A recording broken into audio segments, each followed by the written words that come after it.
सुहाना चम चम चम के दम दम दम के ये दरबार आज सुहाना चम चम चम के दम दम दम के ये दरबार आज सुहाना चम चम चम के दम दम दम के दरबार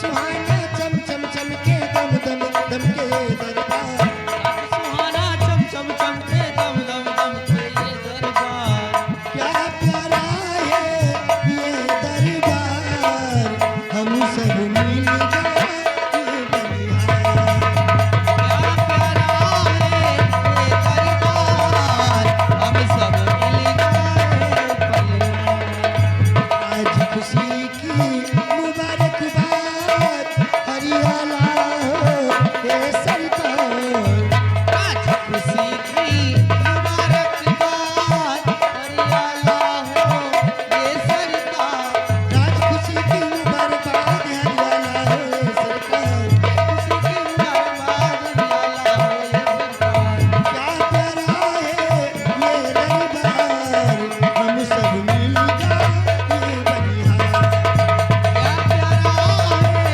ये दरबार हम सब मिल गए चमके महफिल चमके चमके सेना कट सरकार राजा चमके मंत्री चमके चमक रहे से ना सरकार राजा चमके मंत्री चमके चमके सेना कट सरकार चमके मंत्री चमके से ना सरकार क्या प्यारा है ये दरबार हम सब मिल गए ये बलिहार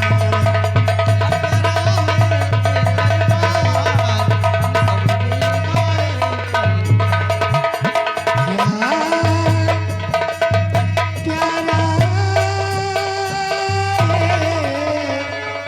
ये दरबार हम सब मिल गए ये बलिहार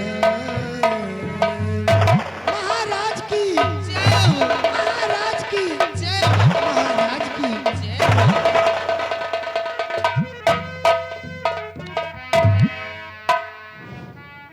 सी भाई जाओ इन कंचनियों को शाही खजाने से इनाम दे करके इन्हें राज दरबार से रुखसत कर दो। जय श्री अज्ञा हुजूर। कंचलियों एक एक बारी बारी से महाराज को आदाब अर्ज करते हुए अपना अपना इनाम लेकर राज दरबार से रुखसत हो जाइए।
हमारी रियासत की क्या हाल है?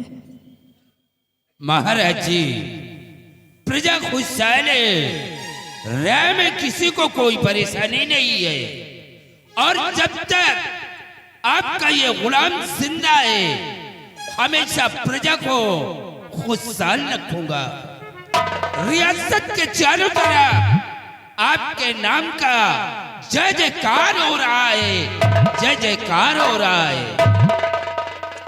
हाँ बेटी, मैं तुमसे यही उम्मीद करता हूँ, हमेशा हमारी गरीब प्रजा की देखभाल करते रहो और उनके दुख दर्द में अपना हाथ बटाते रहो। यही मेरा पहला फर्ज है। और कहिए शंभू सिंह, तुम्हारे बॉर्डर की सिक्योरिटी कैसे है? महाराज बड़ा सुरक्षित है, दुश्मनों से कोई खतरा नहीं। हमारी फौज आरावली की पहाड़ी पर मुस्तैद है। विजय का शाही झंडा बॉर्डर पर लहरा रहा है।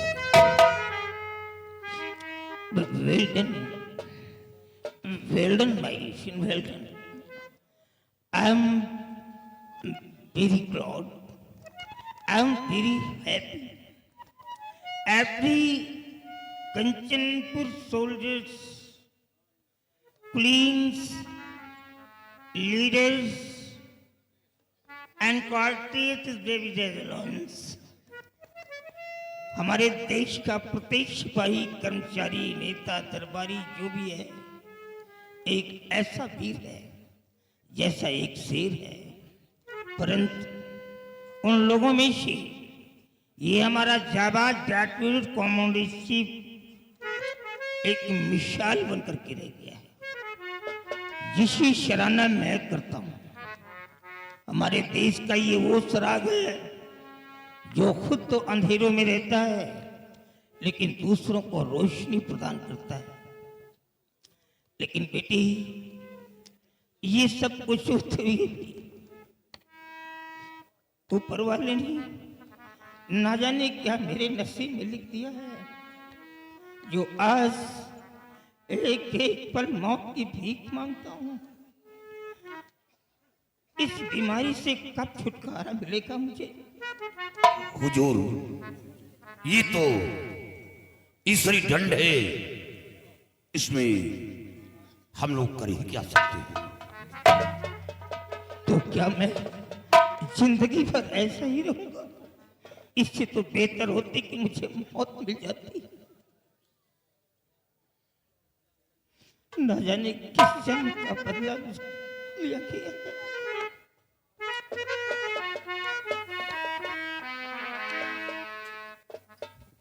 महाराज की जय हो, महाराज की जय हो। महाराज, बहुत बड़ी खुशी की बात है कि भगवान के परम भक्त मुनिवर भरे दरबार आना चाहते हैं। क्या देश है? जी महाराज। हमारी कोर्ट में जी इस पे परमिशन की क्या आवश्यकता है? जाओ, उन्हें सम्मान पूर्वक हाजिर करो। जय श्री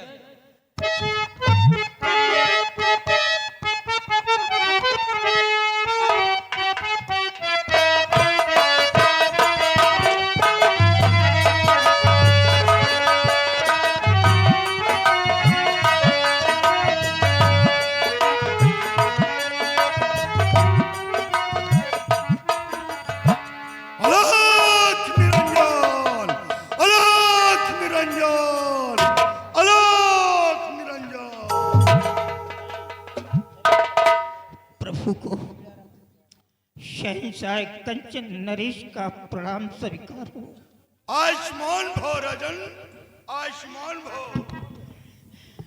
मुनिवर को दरबार के मंत्री संकट सिंह का प्रणाम स्वीकार हो। सदा खुशहाल रहो, प्रजा में तुम्हारा सम्मान हो।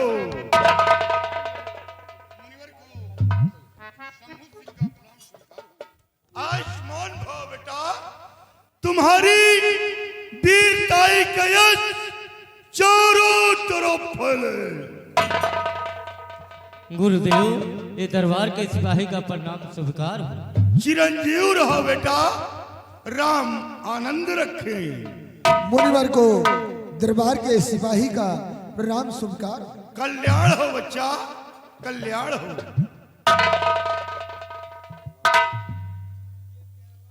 आज मैं क्या देख रहा हूं, जब भी मैं किसी राजाओं के दरबार में पहुंचता हूं, वहां पर अपार खुशियां पैदा हो जाती हैं।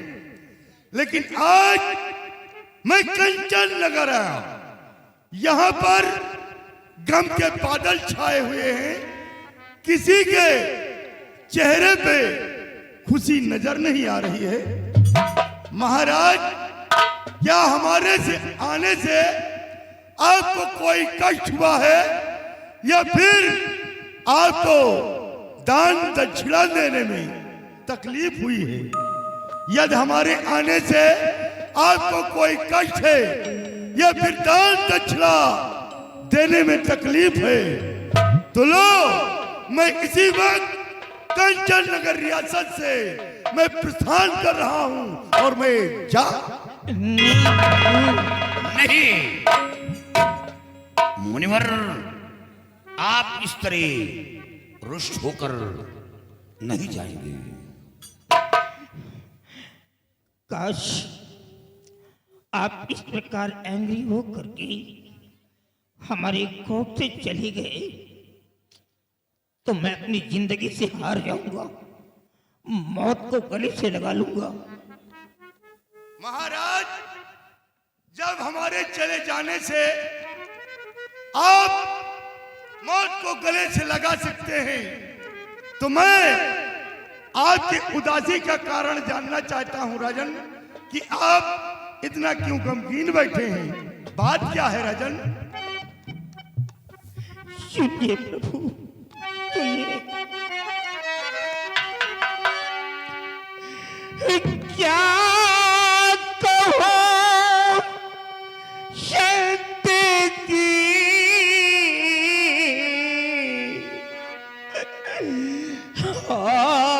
आपसे इसी घड़ी जिंदगी में विफल बात संसार में,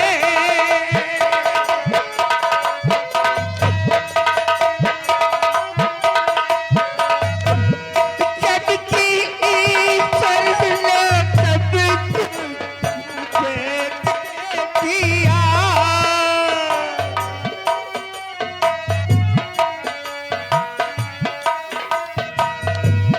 जबकि ईश्वर ने सब कुछ मुझे दे दिया,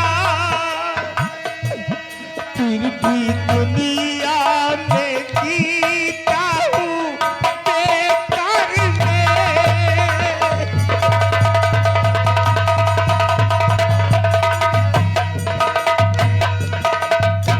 तो बात राजन तुम्हारी मैं समझा नहीं, जिंदगी कैसे बर्बाद संसार में, जबकि ईश्वर ने सब कुछ दिया आपको, फिर भी चिंतित क्या बैठे हो दरबार में। हाँ, तत्सर में है चक्कर, क्या चक्कर? बड़े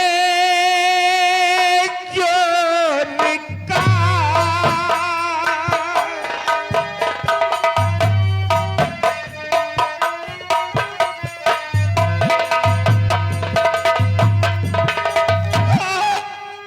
सर में है चक्कर, बड़े जोर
मुनिवर, महाराज को बस यही एक कष्ट है, जब भी महाराज सिंहासन पर विराजमान होते हैं एक बैग सर में चक्कर आ जाता है और क्षण मात्र के लिए महाराज अपना होश खो बैठते हैं। उदासी का एक यही कारण है जो हमेशा ये दरबार गम में डूबा रहता है। बेटा, ये चक्कर कितने दिनों से आ रहा है? मुनिवर, ये चक्कर 12 वर्ष बीत चुके हैं। क्या कहा बेटा? 12 वर्ष गुजर गए? हाँ लेकिन इनका कोई इलाज? मुनिवर, दूर दूर के डॉक्टर, बड़े बड़े वैद्य, देश विदेश के डॉक्टर आकर के इलाज किया लेकिन नाकाम हो गए। क्या कहा बेटा? दूर दूर के डॉक्टर, हकीम व वैद्य बुलाए गए, फिर भी महाराज को कोई लाभ नहीं मिला? नहीं। ये तो बड़े अफसोस की बात है बच्चा, लेकिन इसके लिए एक तरकीब मैं आप लोगों को बता रहा हूं। क्या तरकीब है मुनिवर, आप बताएं।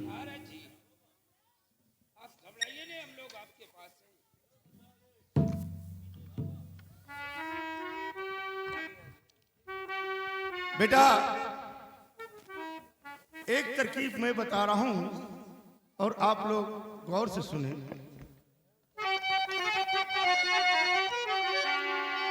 तो एक तरकीब सबको बताता हूं मैं, बात तुम सब मेरी सुनो ध्यान से।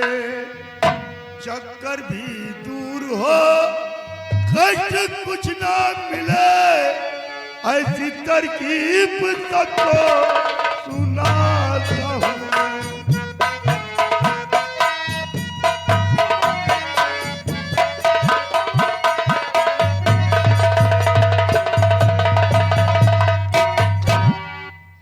मुनिवर, क्या तरकीब है? बेटा, दक्षिण दिशा 1000 कोस चलने के बाद शायद समुद्र मिलेगा। क्या मुनिवर, दक्षिण दिशा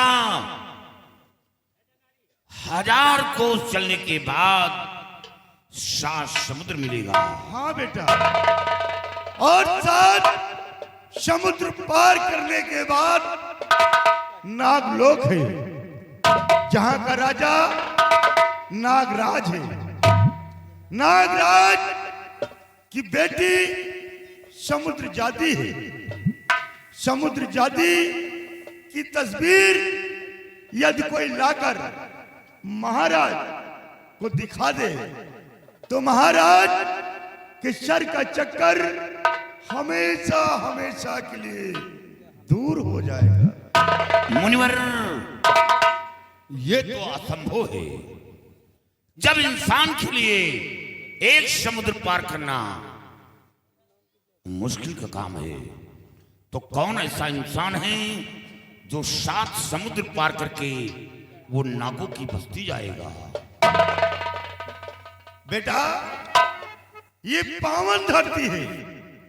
इस धरती पे अभी एक से एक महान योद्धा पैदा हुए हैं। कौन सा काम है जो हो नहीं सकता?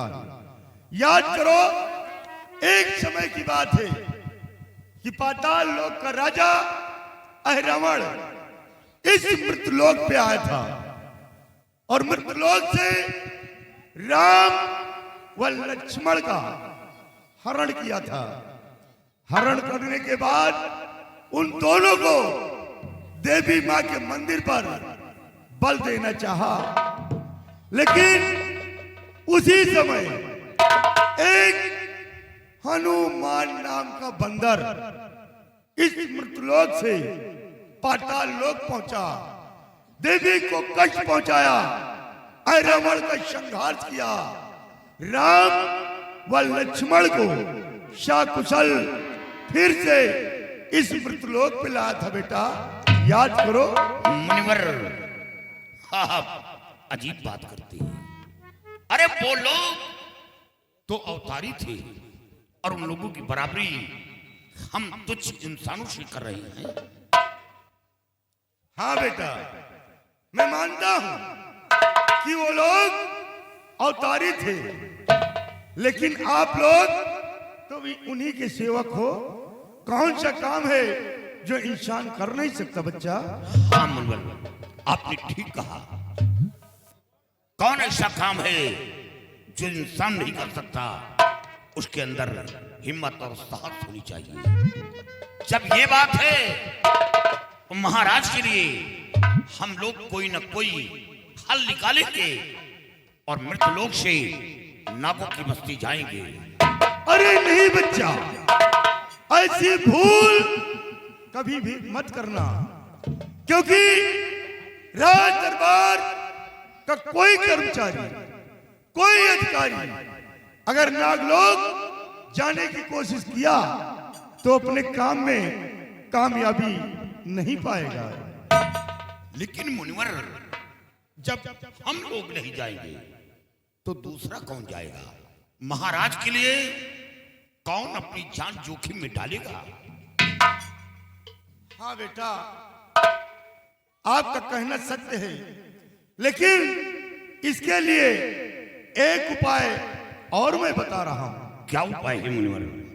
बेटा, राज दरबार को सजवा कर शर्त का बीड़ा रखवा दिया जाए, और जो शख्स उस बीड़े को उठाएगा वही 7 समुद्र पार करके नागलोक जाएगा। मुनिवर, मान लीजिए आपकी बात मानकर शर्त का भरा हुआ बीड़ा दरबार में रखवा दिया जाए, लेकिन जब बीड़े की शर्त इंसान के कानों तक पहुंचेगी कि बीड़े को उठाकर उसे नागलोक जाना होगा, तो उठाने की बात तो दूर रही, बीड़े के करीब कोई नहीं आएगा, वो सुनकर कोसों दूर भागेगा। हाँ बच्चा, आप ठीक कह रहे हैं, लेकिन उपाय बताना मेरा काम था जो मैंने बता दिया है। अब आगे का काम सम्राट का है। ए बच्चा, अरे दरबार, और दरबार में शेर कहां से आ गया बच्चा? कहाँ शेर? कहाँ शेर? जंगली को कैसे शेर तोड़ सकता है, फिर जंगली से कैसे बाहर आ गया? शेर तो कहीं नजर नहीं आ रहा। और मुनिवर, मुनिवर अंतर ध्यान हो गए। शंकर सिंह, मैं समझ गया, वो मुनिवर नहीं थे, बल्कि मुनिवर के शक्ल में प्रभु का आगमन हुआ। महाराज को साक्षात हम लोगों को दर्शन मिला और महाराज के सर का चक्कर की दवा बताकर यहां से गायब हो गए। हाँ तुम ठीक कहते हो। इस प्रकार उनका दाखिला देना और ये सब कहने के तत्पश्चात सब लोगों के सामने अचानक गायब हो जाना, ये साधारण मानव का काम तो हो ही नहीं सकता है। ये साक्षात प्रभु का आगमन हुआ है, इसलिए मेरी बात को ध्यान से सुनो। हमारे शहर में ऐलान करवा दो कि महाराज के सर में चक्कर आता है, जिसे लेकर के महाराज ने शर्त का बीड़ा कोर्ट में रखवा दिया, और हमारे बीड़े की शर्त होगी, जो भी शख्स हमारे बीड़े को उठाएगा वो 7 समुद्र को पार करने के बाद नागों की बस्ती में जाएगा। वहां पे कोई नागराज क्या कहता है, उसके पास कोई बेटी है क्या? हाँ महाराज जी, नागराज की बेटी समुद्र जादी है। समुद्र जादी है। समुद्र जादी की तस्वीर को लाना होगा। अगर वो तस्वीर ला करके हाजिर कर दिया तो मैं अपनी रियासत का 1/2 भाग उसी के नाम कर दूंगा। और यही नहीं, शहंशाह कंचन नरेश की धुकतरे चंचला का विवाह भी उसी बच्चे के साथ रचा दिया जाएगा। लेकिन जब मैं इतने बड़े इनाम की घोषणा कर सकता हूं तो मेरी तरफ से भी एक वार्निंग होगी। अगर किसी ने हमारे पीढ़ी को उठाया और उठाने के बाद जाने से इनकार करता है, या हमारे बेटी के बीच में कोई चीटिंग करते हुए नजर आता, क्योंकि मैंने शादी की बात डाल दी है, अगर कोई चीटिंग करता नजर आता है और वो गुस्ताख पकड़ा जाता है तो उसे मौत की सजा मिलेगी। उसे मौत से कोई नहीं बचा पाएगा। इसलिए हमारी शहर में घोषणा कर दो ताकि हमारी गरीब प्रजा निर्दोष मारी ना जाए। ये बात चारों तरफ फैल जानी चाहिए। This is my order.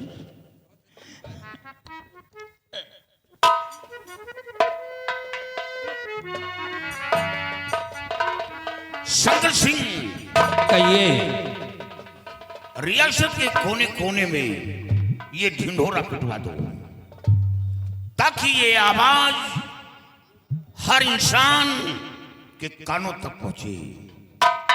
बीड़े को जो कोई उठाए वो सोच समझकर उठाए, गुमराह न हो, क्योंकि जिंदगी और मौत का सवाल है। सेनापति शंभू सिंह, ये काम हमारा है। ठीक है, आप करवा दीजिए।